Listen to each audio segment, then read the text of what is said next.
It is now 7 o'clock. We will begin our regularly scheduled town council meeting. Keith, if you would lead us in the Pledge of Allegiance. Pledge allegiance.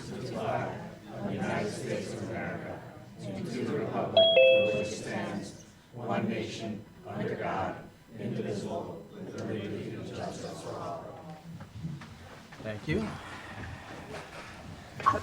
We will now begin with our presentations and recognitions. First, we'll start with the FLIS Scholarship.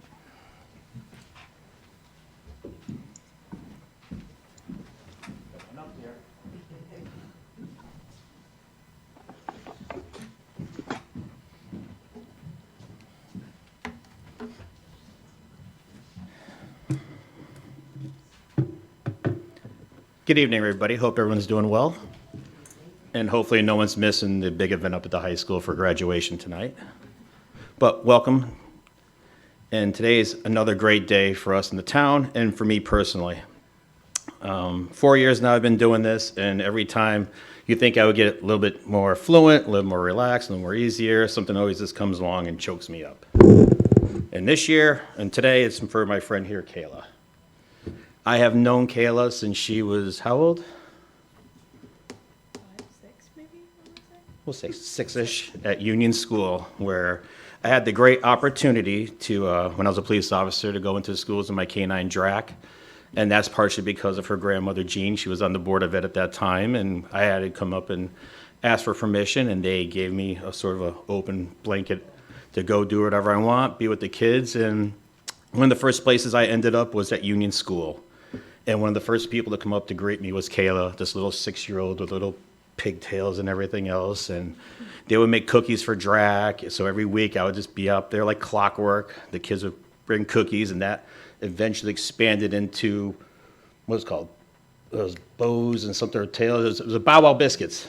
Bow Wow Biscuits, where the kids would make cookies, sell it for money. They would take that money for little programs for them in school. So it was a great little partnership. And to watch Kayla from grade school all the way to high school, now to college, has been something really amazing and something I will cherish forever. Not only is she just intelligent and sweet, but she's caring, and she takes every advantage of possibly doing the best she can, and she never has a frown on her face. She's always has the best outlook, and I just can't say enough about you. So she applied for the Stephen A. FLIS Scholarship. This is her second time receiving it. She received it as a freshman at Assumption College, where she's going for rehabilitative services and education. Human services. Human services. And now she's entering her senior year. So Stephen A. FLIS, if you don't know, was the town manager here for over 35 years. And this scholarship's been now in place for 36 years, helping our children of Farmington go on to college and pursue their dreams. So without further ado, this award is given to Kayla Barron for her dedication to community service and a betterment of our community. Dated June 13th, 2023, CJ Thomas. Congratulations, my dear.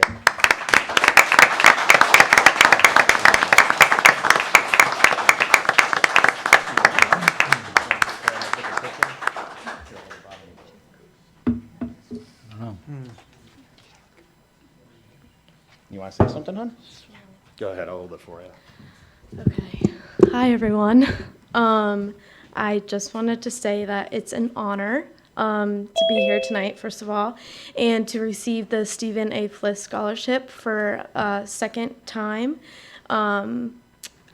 Community service has been a part of my life for as long as I can remember, so it's a great honor to receive this very prestigious award in the name of someone who had such a great impact on our town for so long, and I'm just honored. Thank you for all the things that you said about me. I could say a lot about you too, and good things, don't worry. So thank you all so much again, and it's an honor. Thank you.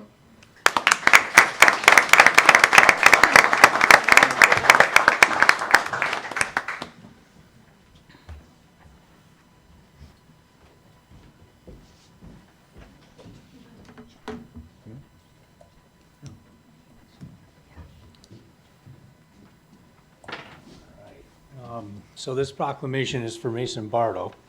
So Mason, if you want to kindly come up. Joe, are you so short? Just joking. All right, so here it is. Whereas the Scouts BSA helps train the youth of our community with skills which serve them well into the future. And whereas many of our youth participate in activities of the Scouts BSA which benefit our community. And whereas one of the crowning achievements of scouting is the attainment of the rank of Eagle Scout. And whereas Mason Christopher Bardo from Scouts BSA Troop 170 completed the requirements for Eagle Scout. And whereas Mason Bardo dedicated his Eagle Scout project to cleaning, restoring, and reclaiming the northwest upper portion of the Hillside Cemetery in Unionville. And whereas Mason Bardo's project involved careful planning and coordination with the trustees of the Hillside Cemetery, and in consultation with representatives from the Hine Farm to differentiate between native flowers, invasive species, and weeds.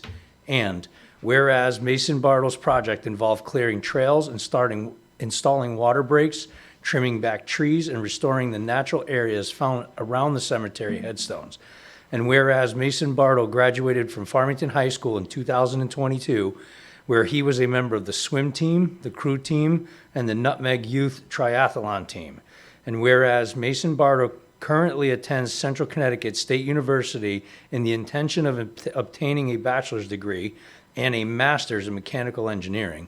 And whereas Mason Bardo enjoys photography and capturing the natural beauty of the outdoors, which he learned to appreciate through scouting. And whereas, as a result of Mason Bardo's work, he lives the lives of the public and wildlife of Farmington and Unionville be enriched and enhanced for years to come. Now, therefore, be it resolved that on behalf of the Farmington Town Council, we hereby extend Mason our best wishes and hereby proclaim June 14th, 2023 as Mason Bardo Day in Farmington, Connecticut. Dated at Farmington, Connecticut, this 13th day of June, 2023. C.J. Thomas, Chair.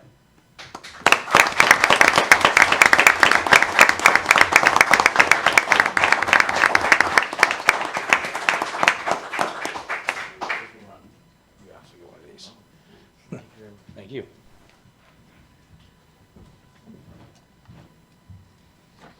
Ed, you're up.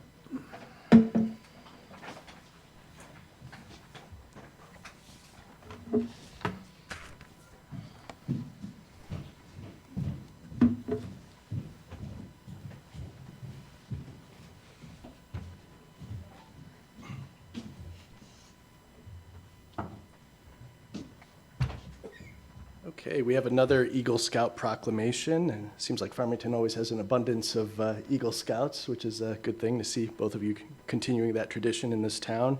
Hunter Zetujian, if you could please come up.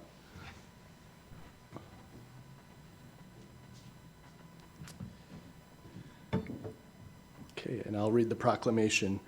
Whereas the Scouts BSA helps to train the youth of our community with skills which serve them well in the future, and whereas many of our youth participate in activities of the Scouts BSA which benefit our community, and whereas one of the crowning achievements of scouting in the attainment of the rank of Eagle Scouts, and whereas Hunter Zetujian from Scouts BSA Troop 68 completed the requirements of Eagle Scout, and whereas Hunter Zetujian dedicated his Eagle Scout project to constructing 2 bog bridges in seasonally wet portions of the hiking trails at the Farmington Memorial Forest. And whereas Hunter Zetujian's project involved obtaining permits from the Conservation Commission and procuring construction materials from Sanford and Hawley Incorporated. And whereas Hunter Zetujian's project has improved the accessibility of the hiking trails during wet times of the year and has reduced the environmental impact of hikers on the forest and wildlife. And whereas Hunter Zetujian is a graduate of Avon Old Farms High School, where he enjoyed playing football, and whereas Hunter Zetujian currently attends High Point University, where he studies business administration. And whereas Hunter Zetujian enjoys the outdoors and is an avid deep sea fisher, and whereas, as the result of Hunter Zetujian's work, the lives of the public and the wildlife of Farmington and Unionville will be enriched and enhanced for years to come. Now, therefore, be it resolved that on behalf of the Farmington Town Council, we hereby extend our best wishes and hereby proclaim June 15th, 2023 as Hunter Zaytoujian Day in Farmington, Connecticut. Dated at Farmington, Connecticut, this 13th day of June 2023, C.J. Thomas, Chair. Congratulations.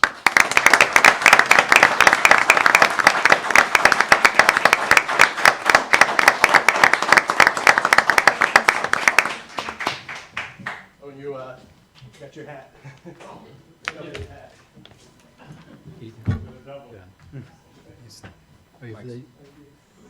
Yep. Yeah, go ahead. Yep, go ahead. Mike D'Amico is coming to the podium. He's going to have proclamations for the 2 Eagle Scouts.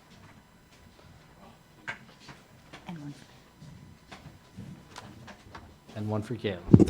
Thank you for your indulgence, Mr. Chair. Congratulations to Kayla. And of course, congratulations to our 2 Eagle Scouts. So we'll get 2 for the price of 1, Mr. Chair, to not to take too much time. So I have citations from the state legislature for both Hunter and Mason. So I don't know if they want to come up and get a little more recognition. That's up to them. But I will start. So from the state of Connecticut, General Assembly official citation introduced by Representative D'Amico, Representative Cooley, Senator Slapp, and Senator Lopes. Be it hereby known to all that the Connecticut General Assembly offers its sincerest congratulations to Hunter Zaytoujian, did I say that right? And to Mason Christopher Bardo in recognition of your elevation to the rank of Eagle Scout, the highest achievement in scouting. You can be proud of the good work that you've done for your community, which will benefit from your dedication and your perseverance. The entire membership extends its very best wishes on this memorable occasion and expresses the hope for continued success. Given on this 13th day of June, 2023 at the state capitol, and it's signed by the President of the State Senate, Martin Looney, Speaker of the House, Matt Ritter, and the Secretary of the State, Stephanie Thomas. Congratulations to Hunter and to Mason.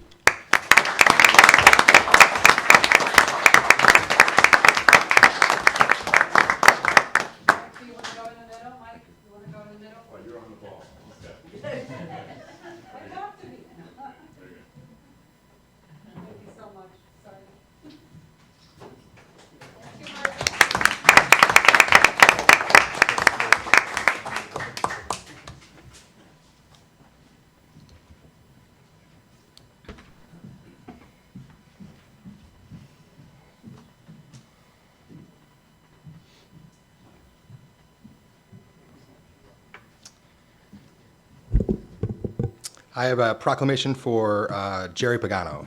If Jerry would like to come up. How you doing?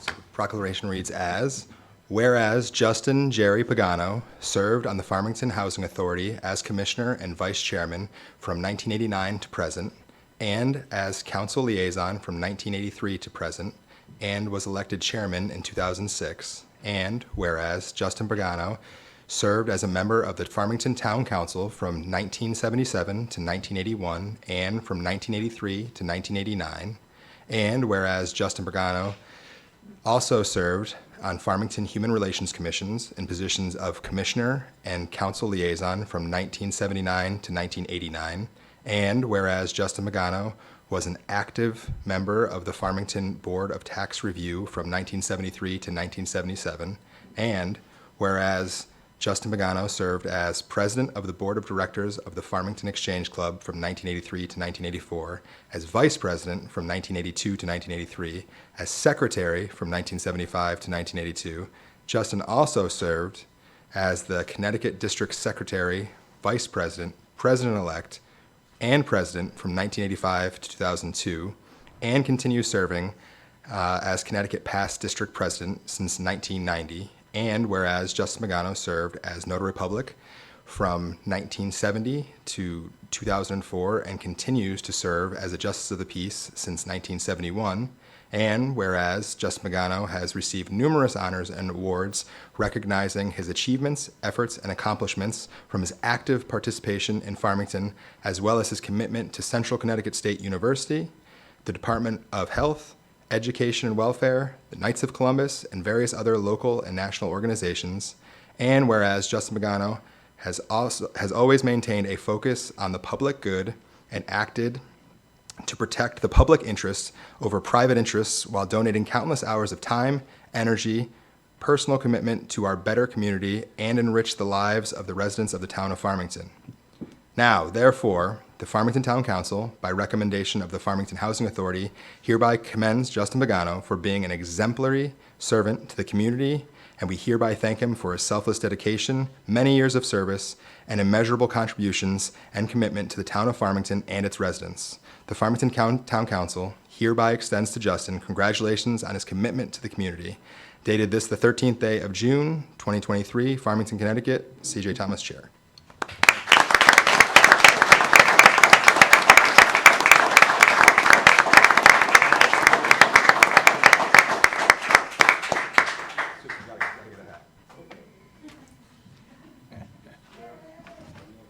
Yep, come on.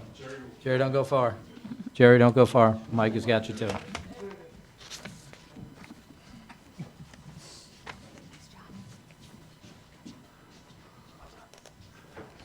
Jerry, I don't want you to get mad at me, so I had to get you one of these.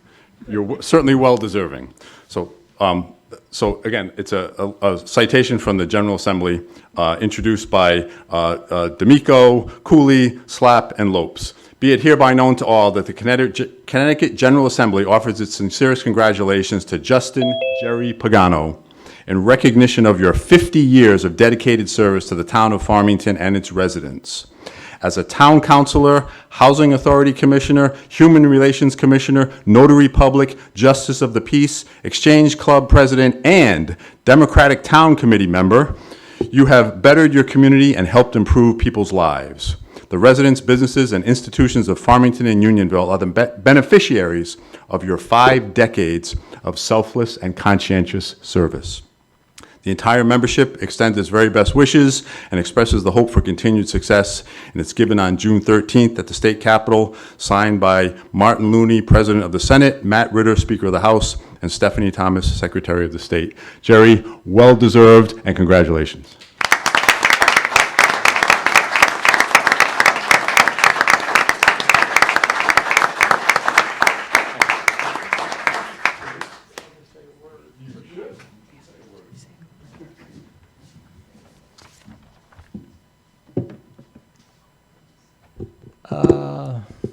I spent a lot of time in this room, as you may have seen from what they wrote on here. And I would like to say thank you to the council, and I'd like to say thank you to Mike for the proclamations and the citation. Earlier in this meeting, you heard the name Steve Fliss come up. Well, I served when Steve Fliss was here. And through that administration, through the Wontorek administration, through the Kathy Egan administration, and now into the Kathy Blonsky administration. And it was interesting to me to see a Barron receive a scholarship. And the problem with being around a long time, you deal with a lot of these people, and the thing that was sticking out in my mind is Jean Barron served a lot of time on the school board, and also Jean Barron was a woman who would voice her opinion on many occasions. And this occasion was the occasion of my riding a motorcycle on the bike path, and Jean Barron was jumping up and down and screaming, and I told her, Jean, take it easy, I'll ride slow and I won't kill anybody on this path. And to this date, I still remember her jumping and shouting and going through these stories. So it's my memory of Jean Barron. Oh, you're here. But again, thank you to the council, thank you to Mike, and thank you for the citizenry of Farmington for keeping me in these positions and helping me to help you. Thank you very much.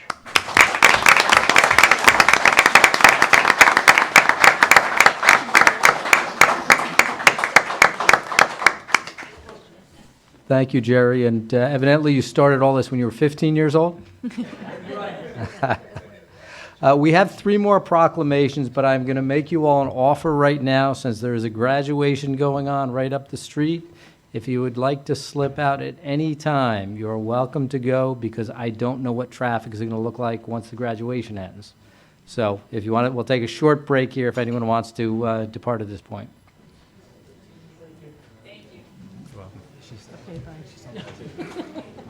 Not you. See ya. Of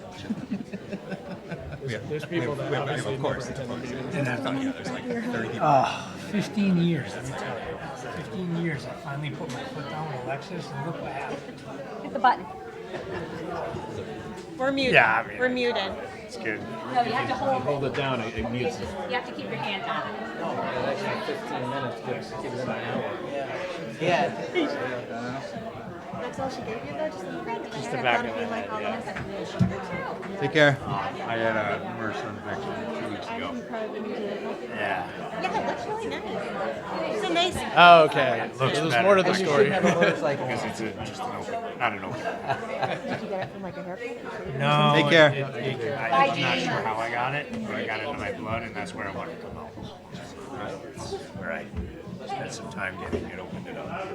Go to the screen up there. I think that's just you. It looks normal to me. What's in your teeth? Whoa.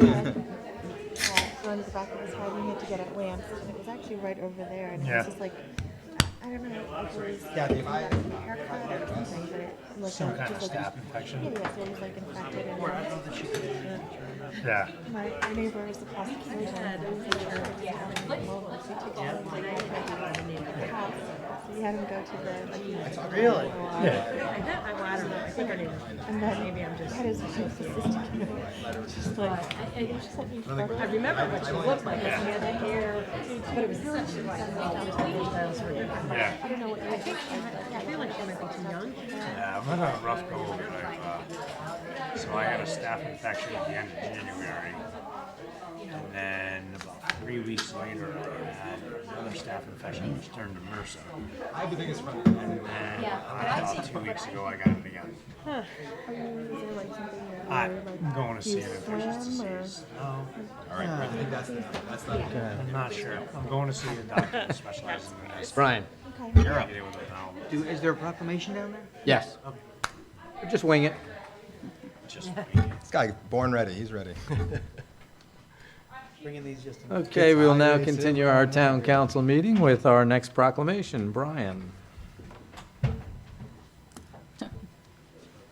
Made you a hero. Thank you. Hopefully they get out before it goes. Yeah, they Ending soon. They got a lot of names to get through. Okay.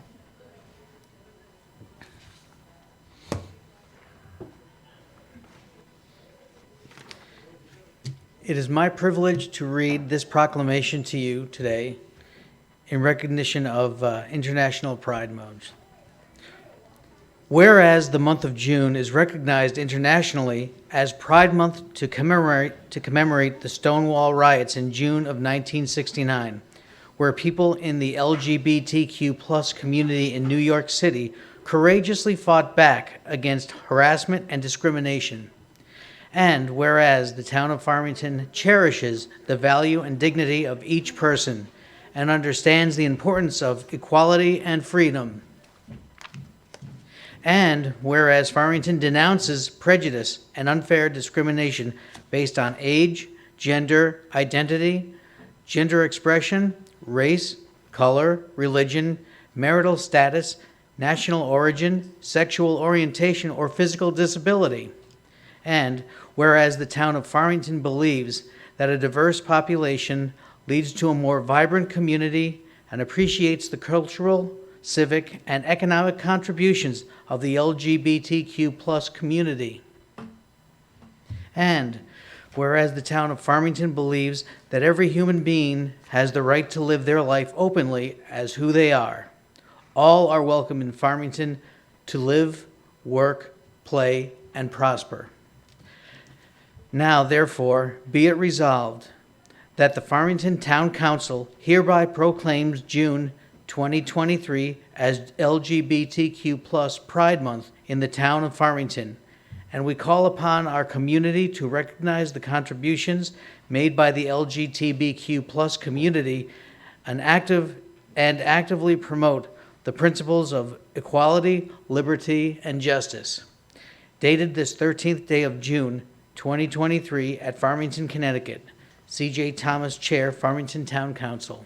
Thank you very much. Thank you, Brian.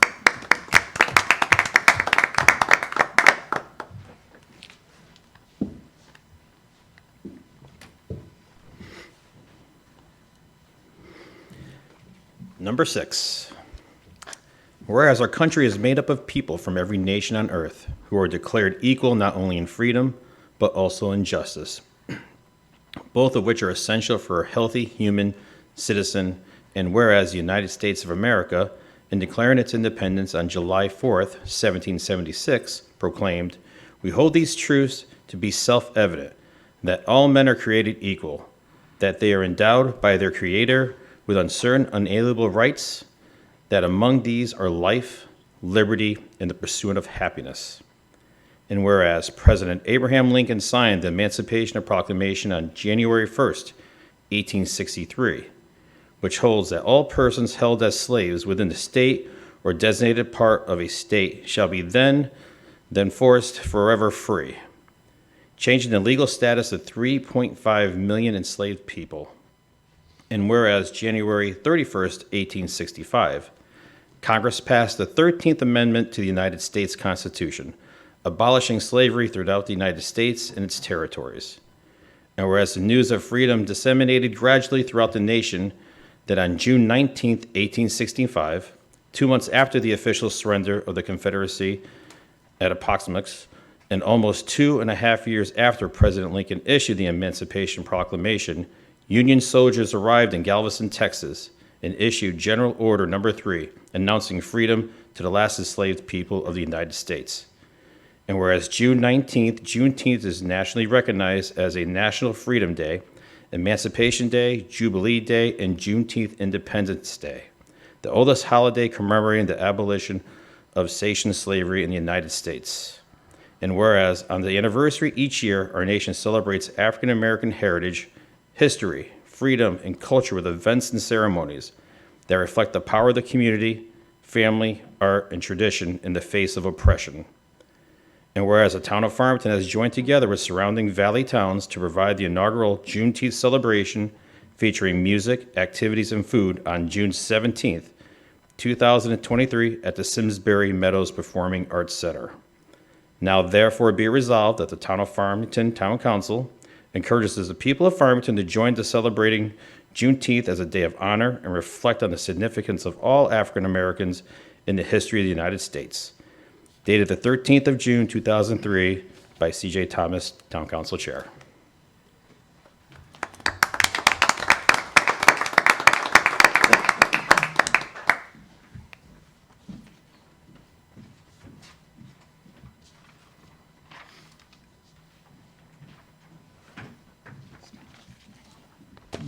This next proclamation is for National Gun Violence Awareness Day. The proclamation reads, "Whereas the first Friday in June is declared as National Gun Violence Awareness Day to honor and remember all victims and survivors of gun violence, and to declare that we as a country must do more to reduce gun violence. And whereas every day more than 100 Americans are killed by gun violence and are 25 times more likely to die by gun homicide than people in other high-income countries. And whereas support for the Second Amendment rights of law-abiding citizens goes hand in hand with keeping guns away from people with dangerous histories. And whereas in January 2013, Hadia Pendleton, a teenager who marched in the presidential inaugural parade and was tragically shot and killed just weeks later, should be now celebrating her 25th birthday. And whereas to help honor Hadia and the more than 100 Americans whose lives are cut short and the countless survivors who were injured by shootings, a national coalition of organizations has designated June 2nd, 2023, the first Friday in June, as the 9th National Gun Violence Awareness Day. And whereas the idea was inspired by a group of Hadia's friends who asked their classmates to commemorate her life by wearing orange, a color chosen because hunters wear orange to announce themselves to other hunters in the woods, and orange symbolizes the value of human life. And whereas by wearing orange on June 3rd, I think it should be June 2nd, Americans will raise awareness about gun violence and honor lives and lost human potential of Americans stolen by gun violence. And whereas we renew our commitment to reduce gun violence and pledge to do all we can to keep firearms out of the wrong hands and encourage responsible gun ownership to help keep our children safe. Now, therefore, be it resolved that the Farmington Town Council declares the first Friday in June, June 2nd, 2023, to be National Gun Violence Awareness Day, and encourages all citizens to support their local community's efforts to prevent the tragic effects of gun violence and to honor and value human lives. Dated this second day of June 2023 in Farmington, Connecticut, C.J. Thomas, Town Council Chair.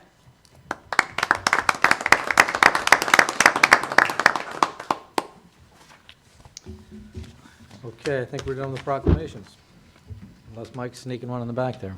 Okay. We'll go on to item D, public hearing. I believe we have none. Item E, new items, none also. Item F, public comment. This is the time when we bring anyone here with us today the opportunity to speak to us. We ask them to give their name and address and to try and limit their comments to 5 minutes in respect to everyone else here in the audience.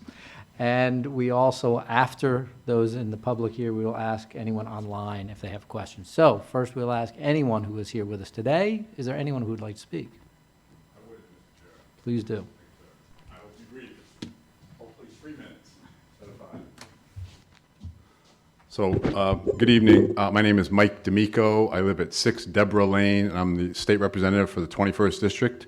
And I just wanted to start off by congratulating the council for the 3 proclamations that were most recently issued for Pride Month and Juneteenth and Gun Violence Awareness Day. I think those are all really important to be recognized, and I commend the council for doing that. So thank you. So I just want to give you a brief overview of the state budget that was recently passed by the legislature just last week and how it affects Farmington. So I'm sure you've all read the headlines that we have a balanced budget for the state, and it was done at the insistence of the governor with no gimmicks, and there are no gimmicks. So we did not exceed the volatility cap that we instituted for ourselves a few years ago. We did not exceed the spending cap. So it was all done straight up. We were able to put away about $3 billion into the rainy day fund this year, in addition to what we did last year. We also put down a little more than $2 billion into the unfunded liability, the pension liability that has been a big problem for the state for decades, really. So we were able to accomplish that. And in addition, and I'm sure you've read about this in the media, we were able to fund many programs, but the thing that I'm sure most people keyed in on was the fact that we are, and the governor just signed it just the other day, the budget provides for income tax reduction rates, reduction in some of the income tax rates, which will affect about 60% of the population in Connecticut, according to the people in the know, and it will result in about $600 million savings total for the residents of Connecticut. So that was certainly significant, and certainly that's gotten a lot of attention. What has gotten less attention is what happened to Farmington, and I think you'll be pleased to know that Farmington made out pretty well in this year's budget. Along with my colleagues, from the Farmington delegation, and working with leadership and working with all of you, we were able to get some positive things done. So as the town manager noted in her report here, Farmington is going to get an increase in overall grant money that comes from the state, particularly in the pilot grant, the payment in lieu of taxes that compensates us for our state property that's here in Farmington that can't be taxed. So more pilot money, and in addition to that, more ECS money, education cost sharing money. The town manager, Kathy indicated that, and I just wanted to highlight that for all of you. In addition to that, the overall state aid to Farmington, when you add in the pilot that we just talked about, the ECS money for education, the town aid road and the LoSiP money and all the other funding that comes to us, we got a significant increase. So according to the figures that I have seen, and I think these are accurate, but we can talk about it later if you like, Farmington in this fiscal year that's about to end received a total of $6.5 million in statutory grant money from the state, so $6.5 million. The fiscal year that starts in a couple of weeks on July 1st, Farmington is slated to get $7.3 million total, and then in the fiscal year that starts in July of 2025, about a year from now, Farmington is scheduled to get it's a little over $8 million, so let's call it $8 million. So we're going to go from $6.5 million to $7.3 million to $8 million, which is certainly a big help at budget time, as you are all well aware. So just wanted to point that out. One other thing I wanted to point out is money for school construction. So we had a referendum a couple of months ago to add more money to the appropriation for the new high school. I believe it was around $9 million. Well, you'll be happy to know, as scheduled and as it should be, we're getting a 30% reimbursement on that. So that's an additional close to $3 million. So the bottom line is that the high school project, which is $141 million total, I believe, well, of that $141 million, $42 million of it in total will be reimbursed by the state of Connecticut, leaving the taxpayers in Farmington with a bill for $99 million, which is a lot of money, but $99 million is a better number than $141 million. So that's what happened in the legislature at budget time. I don't want to belabor it, or you guys have a lot of work to do, but I will just make you the offer if you want to discuss it in detail, if you want to discuss any other aspects of the legislative session that just concluded. I'm happy to come in and talk to you individually, talk to you, in front of the whole council, and I'm sure my colleagues in the delegation would be happy to do the same. So Great. That's it. Thank you very much. Let me just ask one quick question before Yes. you go. The 30%, is that what we will get on construction projects going forward? Because we talked about this earlier in the conversation. I wish I could say yes, Mr. Chair. That is a one-time, as you probably know, Farmington, by the formula that's currently in place, Farmington gets about a 19%, was scheduled to get a 19% reimbursement, which is why it was such a great thing that we were able to, with your help, with some pushing from my colleagues, the senators and the reps from Farmington, we were able to boost it from 19% up to 30%. But next year is a different year, and the next school project, there's no guarantee that will happen. However, I will tell you, there's been a big push to alter or modernize that formula. So stay tuned for that. Hopefully, we will get put into the formula better than a 19%. But we got 30%. So that's pretty good. Yeah, no, that's, Mike, that's 30% is definitely better than 19%. Yes, it And as is. we had, I won't belabor it here, but the 19% is really kind of egregious that it's always that low. That's why we started that conversation about the 30%, and Right. hopefully we can get that straightened out for future projects. Absolutely. So, thank you. I'm Appreciate it. happy to May I pitch ask in. one question? Go ahead. We were taken out of the running for the grant to do the airflow things on the top of the buildings. I don't even know Right. what exactly they were called. So is that program going forward for next year? And is like, will My we- understanding is, yes, it will, in other words, I believe it's done for this year, but if you submit something for next year, I will check, I don't want to go through a lot of effort for nothing, but I'm pretty confident that you submit it for next year, that it'll be available for next So year. that program is still being funded going forward, though? I believe yes. Okay. But I will not say yes 100%. I will find out. Okay, I will 'cause, find out. We talked about. Because there are a lot of towns, that want to do this. Every town should really do it, to have, better airflow in all the schools. But it's going to cost a significant amount of money. So let me check on that before I give you a definitive answer. All right, thank Thank you. you, Mike. All right? Okay. 7 minutes, but we asked you questions. Boy, I'll tell you, you're tough. You're tough. Thank you. Thank you, sir. Okay. Do we have anyone online who would like to ask a question? We do. We have Tim Kelly. What's that? Yes, I'm sorry, public comment, excuse me. Tim Kelly, please.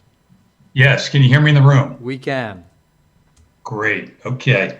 I'll catch you up here a little bit. I wanted to offer an update to the council. I attended a meeting this afternoon at the nearby New Horizons complex, which, as you know, provides specialized housing and services for our disabled community, specifically the wheelchair folks you see in Unionville.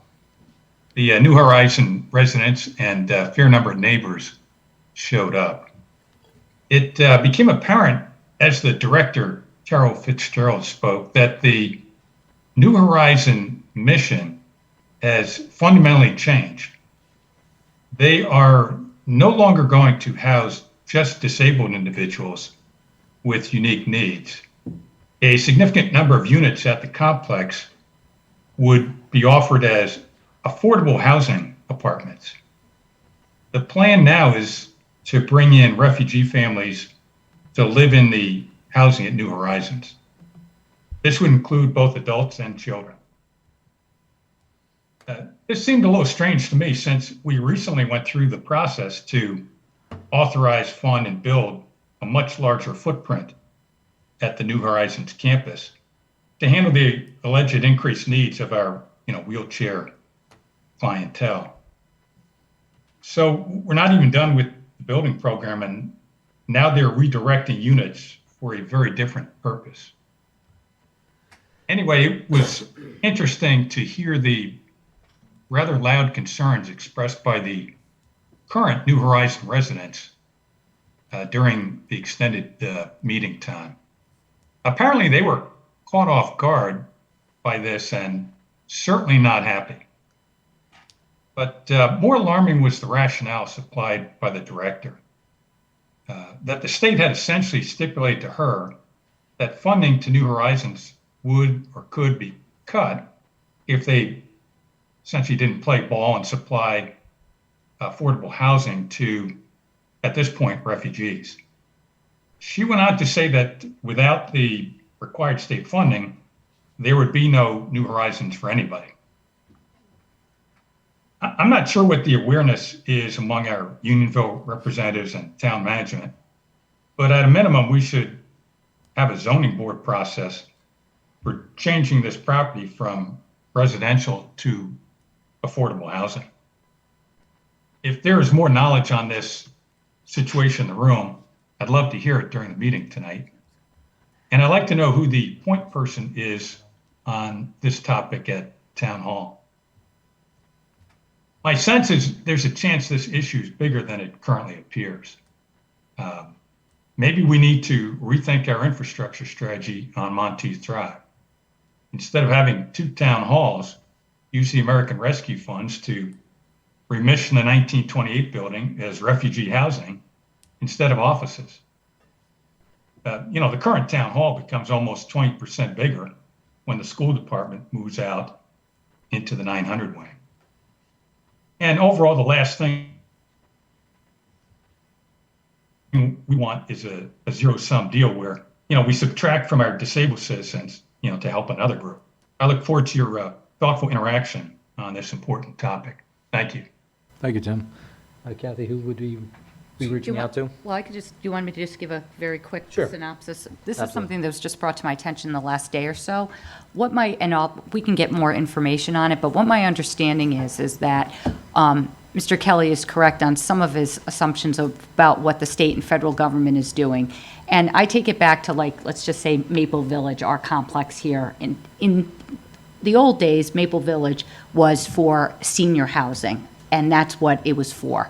As time has been going on, the state and federal housing laws have said that they do not want to, and I'm simplifying this, they don't want to have just elderly housing or veterans housing or disabled housing. They want it more integrated. And even in Maple Village, now you'll see in our Maple Village housing complex that once was all elderly people, now have people with some disabilities. They have young people in it. They have people with some mental health issues. And that's kind of the whole philosophy that of subsidized types of housing and different types, that they want it more inclusive and different types of people merging together. My understanding, again, of New Horizons, just brought to my attention, we were not familiar with this, is that to continue to receive some of the money that New Horizons received, they need to make their housing not just for the population that exists right now. And one of the options is refugees. And that's one of what I say, if a box of when you get grant funding and different things, they can hit that box and that you bring people in.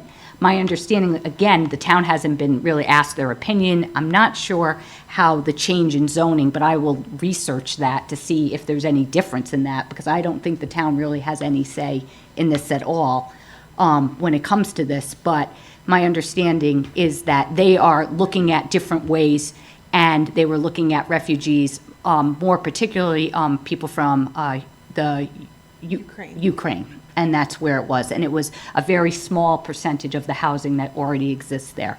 So that's kind of what I've learned today, a little bit about it. Nancy Parent has been involved. I do have a phone call with the executive director tomorrow. She's going to give me a briefing on what's going on, and so I'll follow up. But like I said, it just came to my attention, I think, late yesterday, and I talked to Nancy Parent about it today, and that's how she explained it to me. So that's where we are. Thank you. We'll try and get some more information if you can get that for us, and we'll discuss it at the next meeting a little further. Yeah, sure. Yeah. Great. And the other thing is, I think that Mr. Kelly is right. We have received, just in the last day or so, quite a few. There was a letter that went out to all the residents from someone that was anonymous. There was a lot of misinformation in that letter that went out to the entire neighborhood, which that's, I think, why it was brought to my attention. So an anonymous letter was distributed with a lot of inaccurate information. So that's, I think, why a lot of people are familiar with it in that neighborhood. So. Thank you. All right, thank you, Tim. Is there anyone else online who would like to make a public comment? I don't see any other hands. If anyone would like to make a public comment, now is the time to raise your hand. If you are not raising your hand, we'll move on to our next item. Seeing no hands raised. Moving on to reading of the minutes. I'd like to make a motion to accept the meeting minutes for May 9th, 2023, regular town council meeting. Second? We have a motion and a second. Any questions or comments or amendments to the minutes? Seeing none, all in favor? Aye. Opposed? Motion passed unanimously. Item H, reading of communications and written appeals. Kathy? We have a letter here that we actually sent to Representative Mike D'Amico and our other legislative delegation about one of the bills, HB 6633, and it's an act concerning needs assessment of fair share.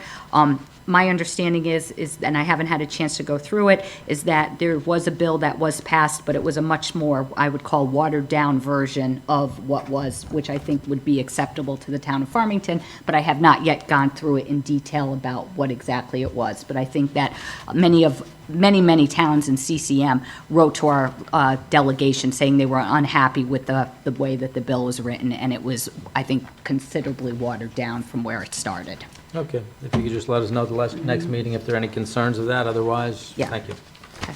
And that is all for written communications. Moving on to reports of committees, 1928 building.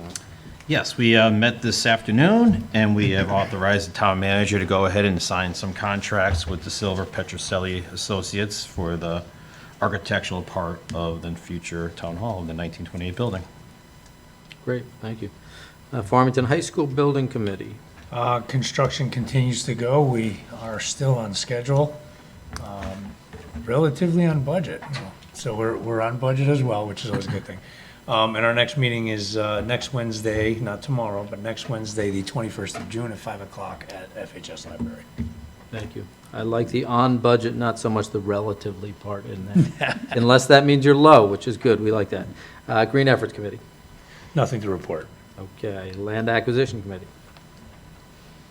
We have nothing to report. Okay. Racial Equality Task Force. We will be meeting tomorrow, as in our last meeting, and I spoke of earlier in our proclamation, there will be a celebration in Simsbury for Juneteenth at the Simsbury Meadows Performing Arts Center. And we'll also have a table at the Hillstead's Juneteenth celebration, which is on June 23rd. Great, thank you. We will now move on to reports of the council chair and liaisons. We will, of course, start with the all-important chair report. Just as a reminder, since graduation is going on at the high school right now, unfortunately, we have a meeting we could not attend, but we wish them all well. As school is over and the warm weather is approaching, most of us will be spending a lot more time out of doors, whether it's on our trails, by the river, in the parks. I would just ask you all to remember, whatever you carry in, please carry out. And there are no rules that say you can't carry out more than you carried in. So if you have a little bag with you, you can fill it up and pick up those who just forgot to bring things out. So let's keep our town as clean as we can over the summer months. We get to find all kinds of interesting items left by the riverside in particular. I won't even go into the list of some of the things I've found when I'm down there, but if you can just pick them up and carry them out, and if someone else is there, a gentle reminder is good. I wouldn't get into a loud argument with it, but a gentle reminder to try and get things to be carried back out. June 22nd, I believe, and Maureen can help me on this, is our Top Dog event. Is that when we're picking Top Dog? And then they can still put in their applications? They can submit a photo. Submit a photo of the dogs. Okay, so we'll be picking our top dog, and keep that in mind. Submit that to the town clerk. Thank you. Few events coming up this month.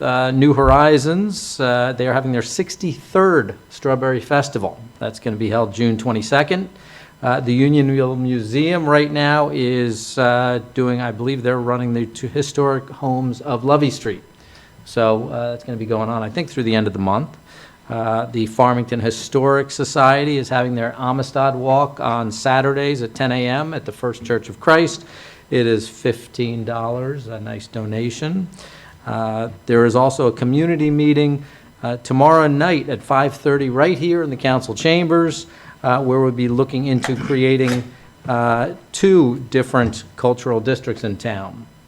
Garmony Music Series is going to be held in the Barney Library this Thursday, 6 p.m. We will be having summer concert series on the Fliss Common. I believe it's going to be right next to the parking lot. I'm not quite sure where they're going to be having it right now.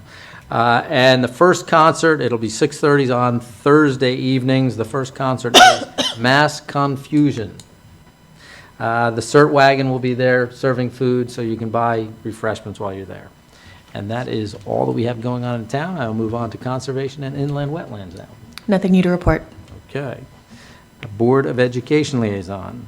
So the Board of Ed met on June 5th and commended the class of 2023 for their outstanding work in academics, extracurricular activities, and service to others, including several very, very impressive senior award recipients. The board also voted to appoint Lisa Kopczynski as principal of IAR and approve the cafeteria contract renewal for next year, and also approve the Farmington School Nurses contract from July of this year to 2026, June 30th of 2026. Lastly, they gave an update on summer learning opportunities in the district.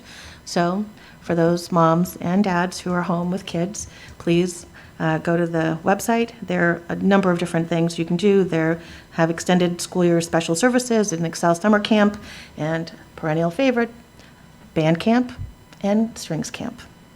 Very good, thank you.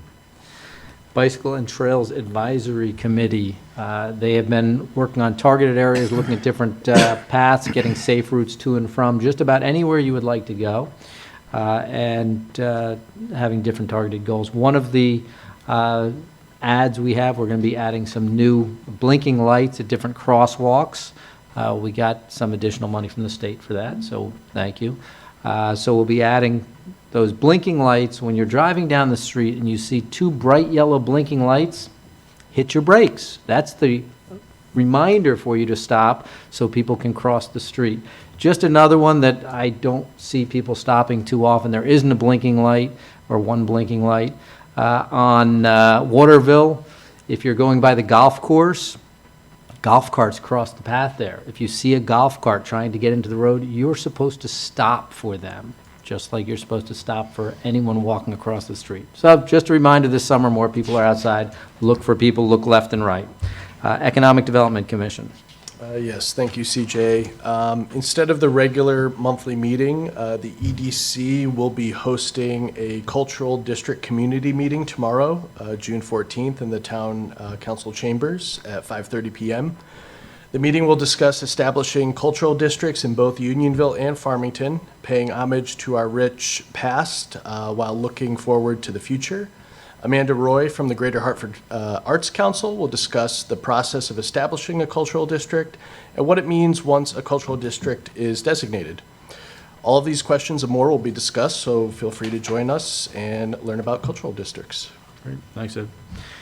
Farmington Historic District Commission. Thank you. A couple of things to report. There was in last month's meeting, a 12 by 18 foot three-season room expansion was approved at 180 Garden Street. And thank you to the residents in the Historic District who do want to follow the rules in the Historic District to keep it looking as beautiful as it is right now. Thank you for that. We also received an informal presentation from Rose Ponte on the establishment of the cultural districts. And as you've heard, we're meeting here tomorrow at 5:30 to discuss that further. Also, Town Planner Shannon Rutherford emailed the commissioners to let them know that a new door has been installed at, it's not a Dutch door, but at the Hartford Baking Company, but it is within the specifications that the Historic District was looking for, and it's a beautiful door. So I encourage everyone to go down there and check it out. And also, our next meeting is going to be next Tuesday, right here on June 20th at 5 p.m. Thank you. Very nice. And what is the material of that door? Metal, I heard. No. Is it a wooden door? That was the goal, I thought. Just a joke. I'm Just trying to checking. stir up controversy. No, okay, never mind. I'm going to slow down next time I pass by. We'll see what the door looks like. I Thank think you. you should go in for a muffin and check it out. I think so, right after this. Housing Authority. Nothing to report. Okay, Human Relations Commission. Nothing new to report, but I would like to thank Jay Tulin on the behalf of everyone on the HRC and here as well for his outstanding service. Jay will be stepping down after his term ends at the end of the month. Thank you. And Jay, I didn't see your name on there. We used to get you at every meeting talking to us, so if you hear this on tape, thank you for your contribution over the years. Library Board. The Library Board, after an extensive search, has hired their new director. Jocelyn Kennedy will begin September 5th. And then also, the library's summer reading kickoff is next Wednesday, June 21st, from 5:30 to 7 p.m. Rain or shine. And then it says, bring a blanket. We've got a DJ. We've got a professional hula hooper, food trucks, free Italian ice. There's no reason not to go. So big day at the library next Wednesday. So we're supposed to be reading while all that is going on? I think you get your books, then you have a little party, and then you go home and read. Okay. Read yourself to Do you sleep. still get prizes for the number of books that you read? I think we can work out some kind of a stamp program for you, Rufina, throughout the summer. Just saying. bring focus. Okay, Town Plan and Zoning. Planning and zoning met last night. The biggest news out of last night's meeting was a zone change that will pave the way for a new 3-story storage complex on Route 6. And then TBZ meets next, I had the date and I lost it, Monday, June 26th. Great, thank you. Unionville Historic District Commission. Yes, the Unionville Historic District Commission co-hosted a reception on this past Sunday at the Unionville Museum about the architecture and history of the historic homes on Lovely Street, as you talked about in your chair report. There was information about the various types of architectures of the homes found on Lovely Street. The exhibit also had tools and antiques from the Upson Nut Company, which has a rich history in Unionville. And one of my favorite parts of the exhibit was they actually have a stained glass display from the old Pentecostal church that was torn down in the 1960s, but they still had that stained glass. And they made a display that's lit up on the inside, so you can really see the beautiful artistry of that stained glass. And they also had a number of walking tours and through Lovely Street, the historic homes, and the exhibit will be open through July 19th, Wednesdays, Saturdays, and Sundays from 2 p.m. to 4 p.m. And the guided walking tours will be held on the following Sundays, June 21st, 25th, and July 9th, as well as Wednesday, July 5th and 19th. And the walking tours will leave from the Unionville Museum. And the next scheduled meeting of the Unionville Historic District is July 6th at 7 p.m. Great, thank you. Unionville Village Improvement Association Liaison. Yes, nothing new to report. Announcing you took more than your report. That's not right. WPCA. Tomorrow's meeting is at 7 p.m. in person or via Zoom, and nothing new to report. Okay. Any other liaisons? Seeing none, we will move on to the report of the town manager. You have the report in your packet. As we discussed, is the Juneteenth celebration, and Mike D'Amico talked about the state budget impact, and he was accurate that it appears that Farmington will receive $379,000 more in revenue that was projected in our 23-24 budget, and that was in the pilot grant, and it appears that we'll receive an additional $800,000 in education cost-sharing grant in next year's budget. So that would be quite helpful. And then I just wanted to just give you a quick snapshot about some of our recruitments that we have had over the past few months. We've talked about it in the past, but we have had some significant labor shortages. It's very difficult to get employees, and we did have 17 vacancies throughout the departments over the last few months, and have been able to fill most of them between police officers, firefighters, highway and grounds, receptionists, assessment clerks, tax clerks, senior center coordinators, more highway employees, and a grant administrator. So we have a couple of more, but we've made some really good progress over the last couple of months trying to fill these positions. Excellent. And that's it. I'd like to make a motion to accept the report of the town manager. Second. Motion is second. Any questions or comments? Seeing none, all in favor? Aye. Opposed? Motion passed unanimously. Agenda item L4. I'd like to make a motion that John Liu be appointed to the Human Relations Commission for a 2-year term beginning July 1st, 2023, and then June 30th, 2025. Second. I have a motion is second. Any questions or comment? This is a reappointment. All in favor? Aye. Opposed? Motion passed unanimously. Agenda item L5. Make a motion that Donna Mambrino be reappointed to the Human Relations Commission for a 2-year term beginning July 1st, 2023, ending June 30th, 2025. Second. Motion is second. Any questions or comments? Again, this is another reappointment. All in favor? Aye. Opposed? Motion passed unanimously. Agenda item L6, I'd like to move to reappoint Mary Jane Parlow to the Plainville Area Cable TV Advisory Council for a term starting July 1, 2023, and running through June 30th, 2025. Second. I have a motion is second. Another reappointment. All in favor? Aye. Opposed? Motion passed unanimously. Agenda item L7, that Rose Ponte be appointed to the Tourism Central Regional District for a 3-year term beginning July 1st, 2023, ending June 30th, 2026. Second. We have a motion and a second. Any questions or comments? Seeing none, all in favor? Aye. Opposed? Motion passed unanimously. Agenda item L8, make a motion that Paul Kraus be appointed to the Veterans Memorial Committee for a balance of a 6-year term, beginning immediately and ending September 30th, 2028. Second. We have a motion and a second. Any questions or comments? Seeing none, all in favor? Aye. Opposed? Motion passed unanimously. Agenda item L9, make a motion that Tyson Belanger be appointed to the Veteran Memorial Committee for a balance of a 6-year term, beginning immediately and ending September 30th, 2028. Second. We have a motion and a second. Any questions or comments? Seeing none, all in favor? Aye. Opposed? Motion passed unanimously. And that is it for item L, appointments. Moving on to M, as in Mary, old business. I believe we have none, so we'll move right on to N, new business. Make a motion to approve the town council meeting schedule for 2024 and to set the date of the annual town meeting. Second. We have a motion and a second. Any questions or comments? Hearing none, all in favor? Aye. Okay, we've included the schedule with our minutes here. All in favor, we all opposed? Motion passed unanimously. There you go. Agenda item N2, to approve the release of 76 square foot portion of Vista easement in favor of the town of Farmington to Brianna and Natalie Hint in exchange for a 234 square foot Vista easement in favor of the town of Farmington from Brianna and Natalie Hint, 21 Eli Road, R80 zone and to authorize the town manager to execute the modifications to the easement. Second.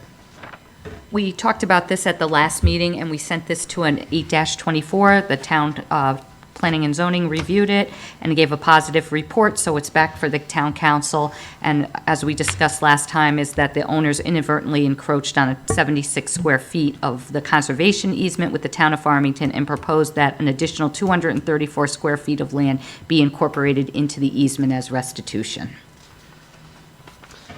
Thank you. Kathy, any questions or comments on that? Seeing none. We have a motion and a second. All in favor? Aye. Opposed?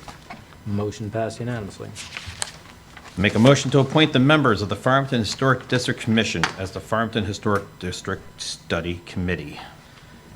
Second. We have a motion and a second. Kathy? So when there's homes to be added into the historic district, we have to appoint a historic district study committee, and that is the same group as the Farmington Historic District Commission. So it's the same group of people. Very good. Okay, we have a motion and a second. Any questions or comments? Seeing none, all in favor? Aye. Opposed? Motion passed unanimously. This is a sad one. Make a motion to cancel the June 27th, 2023 Town Council meeting and to schedule a special Town Council meeting on June 15th, 2023 at 5:30 PM in the Town Hall Pavilion at the Farmington Town Hall. Second. You have a motion and a second. Any discussion? Questions, comments? That is this Yeah, I got Thursday. one question. Yes. I saw one thing that said 6 o'clock. Is it 6:30 or 5:30? I'm just double checking. We put it down for 5:30 if that works for everyone, but Is 5:30 okay with everyone? I'm Yeah. running a retirement board from 4:30 on, so I will tell them to be quick about it. You're running Make the sure everybody's meeting, money's in so the it's right up to place. you. sounds good. I think I would be doing that. Okay. Okay. We have a motion and a second. All in favor? Aye. Opposed? Motion passed unanimously. Make a motion to approve the following property tax refunds. Second. We have a motion and a second. Any questions or comments on this list before you? If not, all in favor? Aye. Opposed? Motion passes unanimously. Item O, I believe in a moment, we will be going into executive Yes. session. Before we do that, I will leave you with a quote. I did have the opportunity to listen to the students' speeches at graduation, and it seemed appropriate. One of the students quoted Miles, the current Spider-Man into the multiverse. So my quote will come from Stan Lee. Sooner or later, if man is ever to be worthy of his destiny, we must fill our hearts with tolerance. With that, item O. I make a motion to move to executive session, discuss matters concerning the sale or acquisition of real property, to adjourn the meeting to executive session as permitted by the Connecticut General Statutes, Section 1-225, subsection A, for the following purposes as allowed by Section 1-200, subsection 6. That is discussion. Second. Okay, we have a motion and a second. All in favor? Aye. Opposed? We are now going to executive session. So for those of you online, thank you very much for joining us. We will be coming back very briefly, but this, in all intents and purposes, ends our meeting. Thank you.